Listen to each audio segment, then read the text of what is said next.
So in the last lecture, we had discussed the problem of two electrons which are sitting very close to the Fermi energy, just about at the Fermi energy. And these two electrons, if they are free, they have a total energy of 2 EF. However, if we consider a very weak attractive interaction, no matter however small, if the interaction VKK prime between the two electrons k and k prime are the momentas of the electrons, if it is weakly attractive for Ek minus Ef less than or equal to h cross omega d, if they are within h cross omega d of the Fermi energy, then no matter how small this interaction V0 is, then the total energy of the pair is reduced. Okay, the total energy of the pair without the interaction, this VKK prime interaction, is twice of EF. However, if you consider that there is a weak attractive interaction, then the total energy gets reduced by this much amount EB, which is the binding energy of the pair, and that is h cross omega d e raised to minus 2 by V naught by GEF. This gives rise to the attractive pairing between the electrons. So these two electrons will undergo a pairing, and the pairing of these electrons is the pairing energy or the binding energy of this pair of electrons is of the order of h cross omega d. So therefore, at the Fermi energy, if you have free electrons present inside the system, no matter how small the interaction is, if the interaction turns attractive, it will lead to pairing of the electrons, and single electrons will not be available. The electrons will pair up. Okay, and we had done this calculation, and so this is basically was the birth of the Cooper pair. This was the basic idea of the Cooper pair, and that electron single particle states are not available, but the electrons undergo pairing. Now let us just discuss a little bit further, and if you recall, we had shown, we had actually used that the total center of mass momentum, K center of mass momentum of the system in our earlier derivation was 0. Okay, if you don't use the center of mass momentum equal to 0, of course, if you recall that the total the effective Schrodinger's equation for these two electrons has the kinetic energy of the relative part plus the kinetic energy of the center of mass. V, which is the interaction potential, depends only on the relative position, does not depend on the center of mass, and then you have the wave function psi of r is equal to E psi of r. Okay, and we are looking for solutions of the form psi of r comma r, capital R is equal to psi of r e raised to ikr, where since the potential does not depend on r, the center of mass is just e raised to ikr, the wave function of the center of mass is just e raised to ikr, and if you put it in the above equation, this is all what we have already done. Your Schrodinger's equation reduces to this form, where the energy value of the system is E tilde is E minus h cross square k square by 2m. Now in the earlier derivation, we had used the center of mass momentum was equal to 0, but you could have also solved this entire problem without using k equal to capital K, which is the center of mass capital K momentum equal to 0, and you could have solved for E tilde. Okay, exactly the same way as we had taken the Fourier transform of the above equation, you could have done exactly the same thing. The only thing is that E tilde is given by the above expression, where capital K, which is the center of mass momentum, is not equal to 0. It does not appear anywhere in the above equation. K will remain just as capital K. Okay, it does, the potential does not depend on it, there is nothing which depends on it, so it will remain uniformly through the expression, and then E tilde will be twice of EF minus E binding energy, where the binding energy EB is equal to h cross omega d e raised to minus 2 by V naught GEF. Okay, the density of states at the Fermi energy. So this will be E tilde. You can do the exactly the same derivation as above, and so E is equal to twice of EF minus EB plus h cross square k square by 2m star, where m star is twice of m,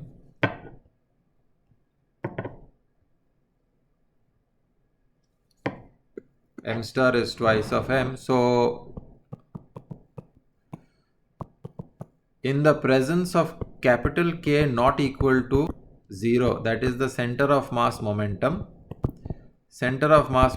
is not equal to 0, then the total energy is twice of EF minus h cross omega d e raised to minus 2 by V naught into GF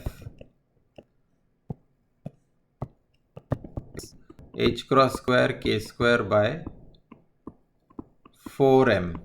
Okay, I'm just substituting this m star here. This is 4m. So what you can see is that now if the center of mass momentum is not equal to 0, then the binding energy of the pair actually reduces. You can see that the binding energy of the pair, which is h cross omega d, is getting reduced by a factor of h cross square k square by 2m. So you can have a certain value of the center of mass momentum. You can reach a value of the center of mass momentum k naught, where h cross square k square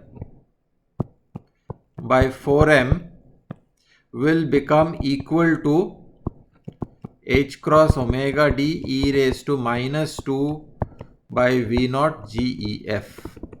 Namely, the kinetic energy of center of mass becomes equal to the EB, which is the binding energy of the pair. This is the contribution to the center of mass, and you can see that the total energy is not only having the contribution from 2EF, which is the energy of the two particles, free particles, but of course that energy is reduced by h cross omega d, but then there is also this additional contribution which is coming from h cross square k square by 4m, which is the kinetic energy of the center of mass. And if k is not equal to 0, then you will have h cross square k square at some point becoming equal, at some value of k naught it will become equal to this value, and when that happens, the total energy of the system will be twice EF. Namely, the pairs have broken. The pairs have broken because this is the energy for two free electrons. This is the energy of two free electrons at EF. The energy of two free electrons at EF is twice of EF. Okay, so if your kinetic energy of the center of mass becomes of the order of the pairing energy, pairs will break up.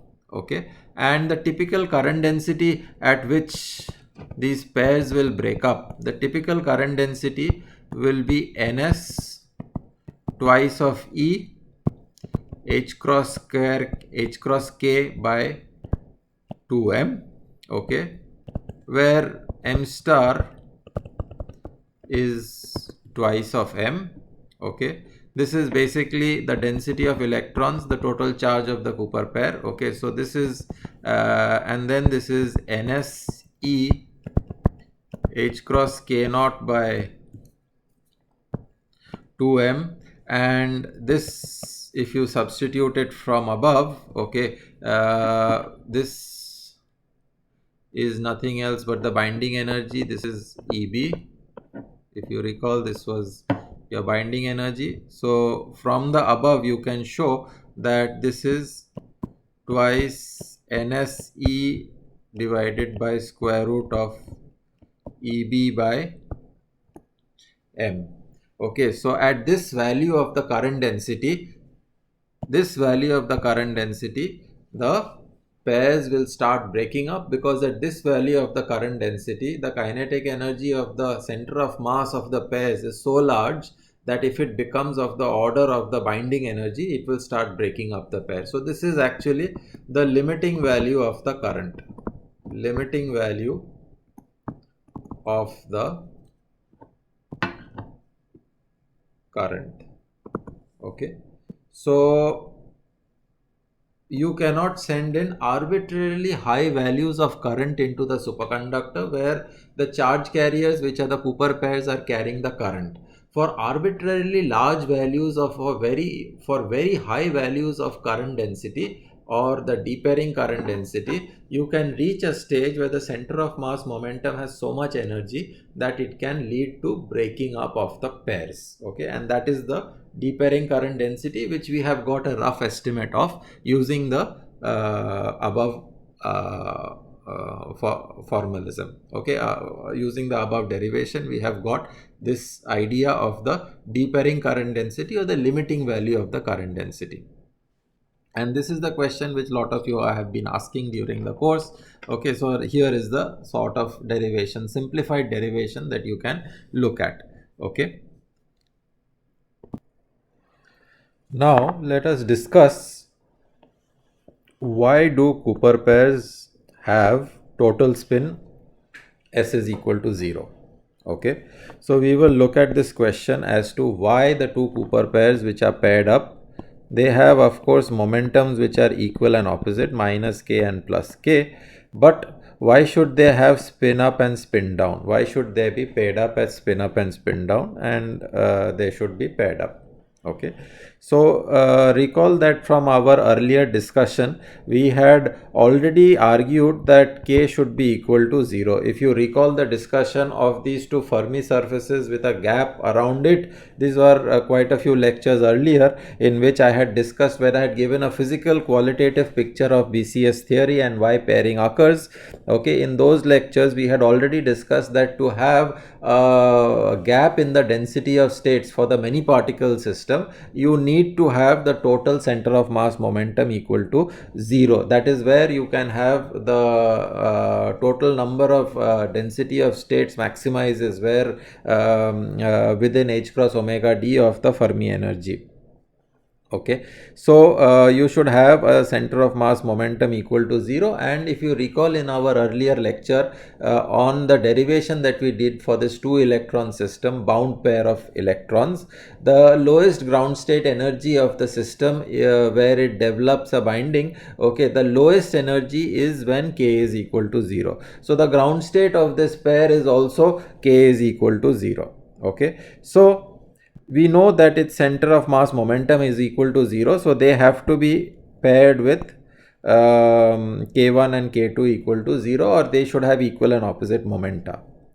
Now for total k equal to 0, if you write the net wave function or the net wave function for this pair of electrons, then the electrons have a momentum as well as a spin. Okay, and this entire wave function for the system, the net wave function, can be split up into two parts. So this is the wave function for this two electron system where they have momentas k1 and k2 and they have spins sigma 1 and sigma 2, and this wave function is split up into two parts where you take the spatial part and you take the spin part. So this is the spin part of the wave function.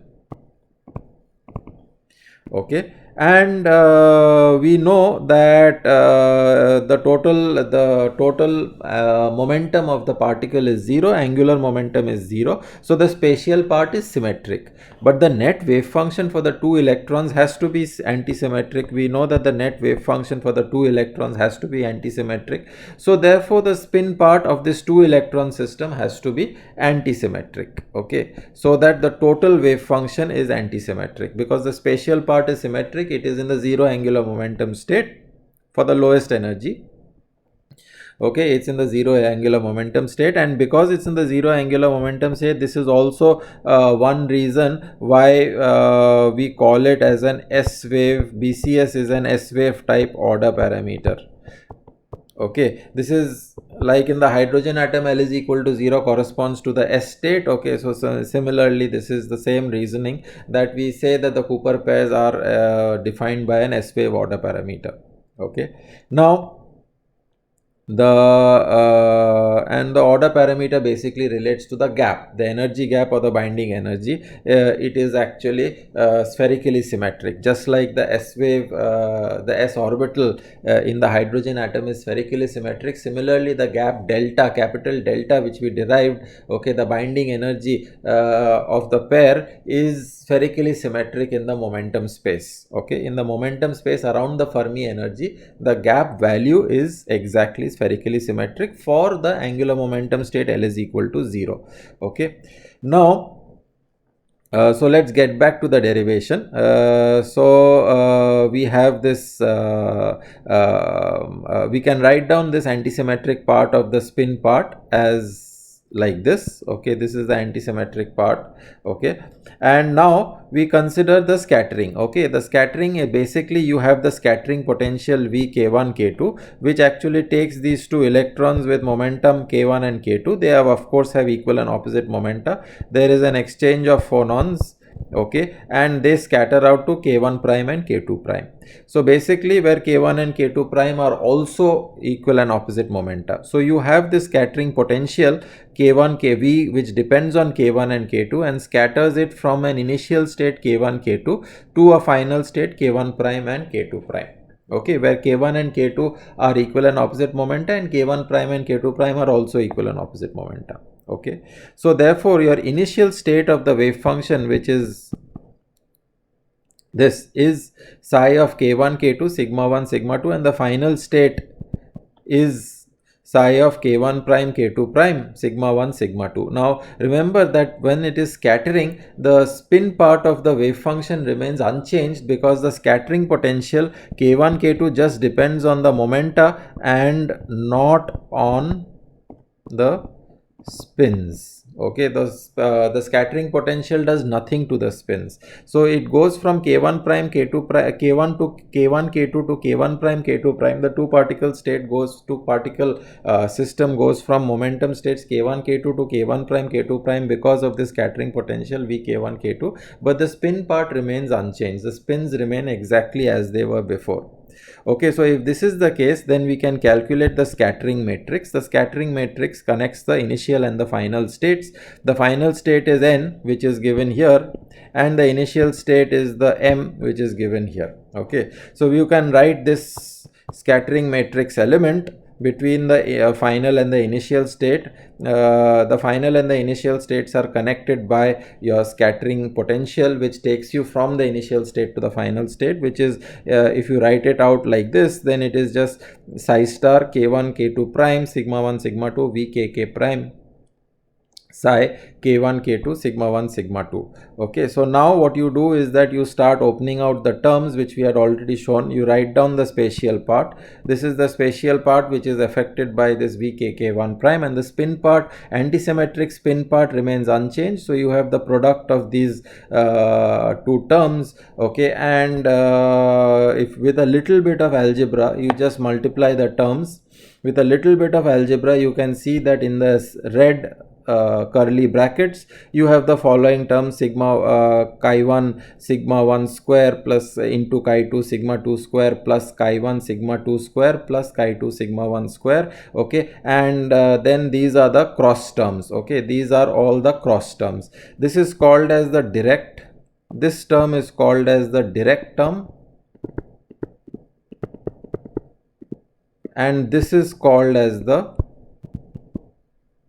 exchange term because it relates to exchanging spins between the states. Okay, so what is important to note out here is that whatever is inside this curly red brackets, the direct term and the exchange term, if sigma 1 is equal to sigma 2, namely if the scattering pairs of electrons have the spins in the same direction, then the direct term and the exchange term are exactly the same, because there is no difference between the two particles then. Okay, both have sigma half. Okay, both have spins half, and then you can completely cancel out both this direct term and the exchange term. Remember, they are connected by a minus sign, as you see here, and then you can, this entire term inside the bracket becomes 0, or that you cannot, k, even though it is attractive, even if the potential is attractive, if the spins are aligned, okay, if the spins are in the same direction, you cannot scatter the particles. You cannot take it from one zero net momentum state 0 to another net momentum state 0. The scattering potential, even if it is attractive, it cannot connect these two states. So it will not allow you to sort of scatter and form a pair. Okay, it will not allow you to form, the pairing itself will not be possible. Okay, so the only way the pairing is to be possible is if this term, if the spin part of the term inside the bracket is non-zero, and the spin part of the term inside the bracket will be non-zero. Okay, namely the terms inside the red curly bracket will not be zero if sigma 1 is not equal to sigma 2, or one electron has a spin half and the other electron will have a spin minus half, or the total spin of the pair is 0. So the pairs that are formed are Cooper pairs, are formed with particles whose not only linear momentum is minus k and plus k, but also the spin part is plus half and minus half. These are the pairs which form the Cooper pair in the superconductor. So this sort of gives you an overview why you have particles with spin up, spin down and equal and opposite momenta pairing to form the Cooper pairs.